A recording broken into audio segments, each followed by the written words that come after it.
خوشیاں عطا کر دے، اور وہ خود جو ہے وہ انہوں نے اپنی زندگیوں کو اپنی قوم کے ساتھ منسلک کر دیا، اپنی قوم کی اپنی قربانیوں کو اپنی قوم کے عزم کی طرف جو ہے وہ انہوں نے منسلک کر دیا۔ تو اس حوالے سے وہ یہ کہتے ہیں کہ یہ ہلالی خنجر جو ہے یہ ہمارے، جیسے اس سے پہلے بھی شعر میں آیا نا کہ یہ انعام ہے، اسی طرح یہ عطیہ ہے، یہ انہوں نے ہمیں تحفہ دیا ہے اپنی شہادتوں کے صلے میں۔ اگلا آ جاتا ہے شعر نمبر 4، حسین ابن علی کے اسوہ مردانہ کا پرچم، برائے شمع ملت سوزش پروانہ کا پرچم۔ تو اس کے اندر اگر ہم دیکھیں تو وہ یہ کہتے ہیں کہ اسلام کی تاریخ پہ بھی اگر ہم نظر ڈالتے ہیں تو حق کی خاطر شہادت کو قبول کر لیا۔ اس میں واقعہ کربلا کی طرف اگر ہم اشارہ دیں، ان کی زندگی، ان کی مردانگی، ان کی جرأت، ان کی بہادری کی طرف اشارہ ہے کہ حضرت علی کی اولاد جو حضرت امام حسن، حضرت امام حسین ہے، انہوں نے کربلا میں شہادت تو کر لی لیکن یزید کے ہاتھ پہ بیعت نہیں کی، اس کو اپنا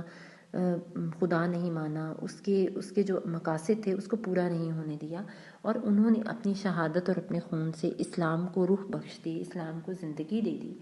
تو اس حوالے سے وہ یہ کہتے ہیں کہ حضرت امام حسن، حضرت امام حسین کی جو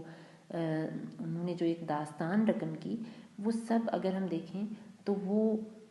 یہ اس کا پرچم ہے، یعنی کہ یہ انہوں نے اسلام کے جھنڈے کو سر بلند کیا، تو اس حوالے سے وہ سربلندی ان کی اپنی مردانگی، ان کی دلیری کا، انہوں نے بھی اسلام کے پرچم کی سربلندی کے لیے اپنی قربانی دے دی۔ اسلام زندہ ہوتا ہے ہر کربلا کے بعد، تو اس حوالے سے یہ بات کرتے ہیں کہ یزید کو برے لفظوں میں یاد کرتے ہیں لیکن حضرت امام حسن، حضرت امام حسین کی زندگی کا جو مقصد ہے وہ ہم دیکھتے ہیں کہ انہوں نے اپنے خون سے اسلام کے پرچم کو سربلندی دی۔ پھر دوسرے مصرعے میں وہ یہ کہتے ہیں برائے شمع ملت سوزش پروانہ کا پرچم، کہ اگر ہم دیکھیں ہمیں قومیت نظر آتی ہے، ہمیں ملت نظر آتی ہے، اس کے اندر ہمیں ایک یکجہتی نظر آتی ہے کہ انہوں نے کیا کیا کہ جیسے ایک پروانہ ہے وہ روشنی کی تڑپ میں اس کے ارد گرد منڈلاتا ہے اور اپنی زندگی کو قربان کر دیتا ہے، تو اسی طرح ہمارے وہ بڑے، ہمارے وہ بزرگ جنہوں نے قربانیاں دی ہیں، انہوں نے، ان کے اندر وہ تڑپ تھی، روشنی کی تلاش تھی کہ جس کی تلاش میں وہ خود تو قربان ہو گئے لیکن انہوں نے ہمیں خوشیاں عطا کر دیں، اور انہوں نے ہماری ملت کو، ہماری قوم کو یکجہتی دے کر ہماری قوم کو سرخرو کرنے کا وہ باعث بنے اس کے اندر۔ تو اس حوالے سے وہ یہ کہتے ہیں۔ پھر اس میں اگلا جو شعر ہے وہ آ جاتا ہے شعر نمبر 5، محمد ابن قاسم کے صحاب جود کا پرچم، یہ طارق کا صلاح الدین کا محمود کا پرچم۔ اب اس میں اس پرچم کی مثال دی ہے جس کے اندر محمد بن قاسم کی جرأت، ان کی بہادری، ان کا حسن سلوک، ان کا رویہ کتنا اچھا تھا، ان کے اندر جرأت کتنی تھی، کیسے انہوں نے ناہید کی فریاد پر ایک ظالم جو حجاج بن یوسف تھا اس کے خلاف جو ہے وہ اپنی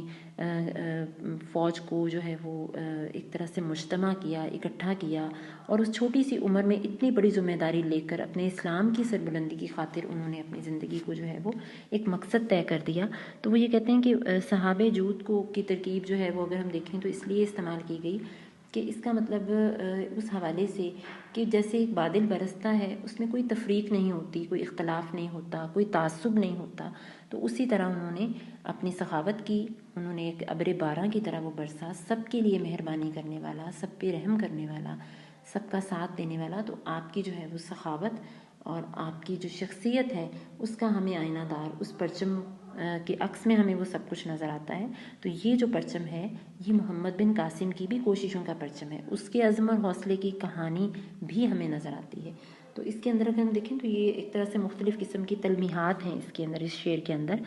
پھر ہے یہ طارق کا صلاح الدین کا محمود کا پرچم، پہلے محمد بن قاسم کا ذکر ہوا، اس کے بعد یہ طارق بن زیاد کا جن کے بارے میں کہا جاتا ہے کہ انہوں نے جو عبد الملک بن مروان تھا ان کے دور میں انہوں نے جو ہے وہ اندلس کو اسلامی سلطنت میں شامل کیا تھا، ان کی کوششیں تھیں، ان کی محنت تھی، اور انہوں نے اپنی کشتیاں جلا دی تھیں کیونکہ وہ آگے جانا چاہتے تھے، وہ جو ہے وہ اپنے قدم پیچھے نہیں ہٹانا چاہتے تھے، اور ایک اچھا جو مومن مرد مومن اور مسلمان ہے، اس میں مسلمانوں کے غزوات کو بھی اگر ہم دیکھیں تو وہ کبھی پریشان نہیں ہوتے، جس کو توکل ہوتا ہے اللہ تعالیٰ کی ذات کے اوپر، وہ اپنے قدم پیچھے نہیں ہٹاتے ہیں بلکہ خدا پر بھروسہ کر کے آگے چلتے ہیں۔ تو انہوں نے بھی اپنی کشتیاں جلا دیں اور واپسی کے راستے جو ہے وہ ختم کر دیے کہ اب ہم پیش قدمی کریں گے، ہم آگے چلیں گے۔ تو اس میں ان کا حوالہ ہے طارق بن زیاد کا۔ پھر اس میں صلاح الدین ایوبی کا ذکر ہے جن کا اصل نام جو ہے وہ یوسف تھا، اور انہوں نے بھی اس دور کے اندر یورپ کے کلیسا اور یورپ کے جو بادشاہ تھے وہ بہت قوت اور طاقت کے حامل ہوتے تھے، تو یہ اس دور کی اس طاقت کے ساتھ ٹکرائے تھے، اور اس میں بھی ان کا قوت ایمانی تھا۔ تو وہ یہ کہتے ہیں کہ صلاح الدین ایوبی کو اگر ہم دیکھیں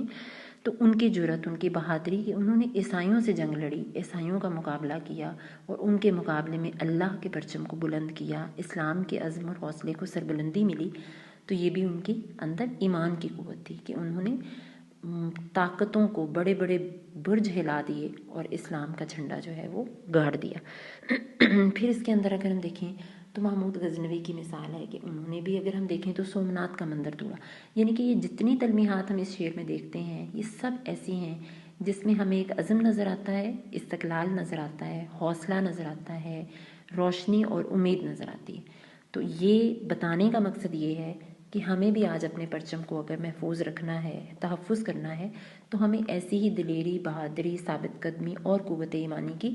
ضرورت ہے۔ تو محمود غزنوی نے سومنات کا مندر توڑا، اسی لیے ان کو جو ہے بت شکن بھی کہا جاتا تھا۔ تو اس کے اندر ہم بتاتے ہیں کہ کیا ہے، طارق بن زیاد کا جبل طارق اور محمود غزنوی کو اگر ہم دیکھیں تو تاریخ گواہ ہے کہ اس نے جو ہے وہ بت شکن نے کیا کیا، ایک طرح سے اپنا نام بنایا اور اپنے پرچم کی سربلندی کی تھی۔ اب آ جاتے ہیں شعر نمبر 6 کی طرف۔ یہ پرچم ہے نشاں عالم میں فتح و کامرانی کا، زمیں پر ابر رحمت ہے نوید آسمانی کا، کہ یہ پرچم ایک علامت ہے فتح کا، کامیابی کا، کامرانی کا، عزم و حوصلے کا، سربلندی کی علامت ہے یہ پرچم۔ تو یہ پوری دنیا کے اندر جب انسان فتح پا لیتا ہے، جب اسلام سربلندی پا لیتا ہے،